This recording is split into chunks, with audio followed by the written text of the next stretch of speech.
నమస్కారం అమ్మగారు. ఈ పక్క కొడితే ఆ పక్క వాసుద్ది. నేను నీకు అమ్మనా? అంతే కదండి. నేనేమో కలెక్టర్ ఆఫీస్ లో ప్యూన్ అండి, మీరేమో కలెక్టర్ గారికి కాబోయే భార్య అండి. మీరు నాకు అమ్మగారే కదండి. అబ్బా ఎంత మంచి మాట చెప్పావు. నీ నోట్లో నేను స్వయంగా వండిన మైసూర్ పాక్ పెట్టా. ఇదేంటిది? ఇందాక ఇటు కొట్టి ఇటు వాసుద్దండి, ఇప్పుడేమో మైసూర్ పాకు పెడతానంటది. నువ్వు నాకు అర్థం కావు తల్లి. ఏమిటయ్యా? ఏం లేదు అమ్మగారు, ఊరు నుంచి అయ్యగారు గర్ల్ ఫ్రెండ్ వస్తున్నారంట.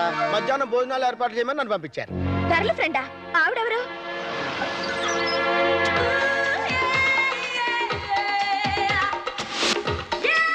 అమ్మాయి గారేనండి, సూపర్ గా ఉంది కదండి. ఏమ్మా, మీ నాన్నగారు ఏం చేస్తుంటారు? మా నాన్నతో పోట్లాడి ఇల్లు వదిలి విజయవాడ వచ్చేసానండి. అక్కడ ఈయన్ని కలిశాక మనశ్శాంతిగా ఉంది. ఈయన లేని ఆ ఊళ్ళో ఉండబుద్ధి కాక ఇక్కడికి వచ్చేసాను. అట్టాగా? మీ నాన్నగారు అడ్రస్ చెప్పమ్మా. మీ అమ్మాయి దిక్కులేక ఇల్లు తిరుగుతుంది, వచ్చి తీసుకెళ్ళమని టెలిగ్రామ్. సారీ, ఇంటికి వచ్చిన గెస్టులతో ఎలాగైనా ప్రవర్తించింది. I'm sorry please.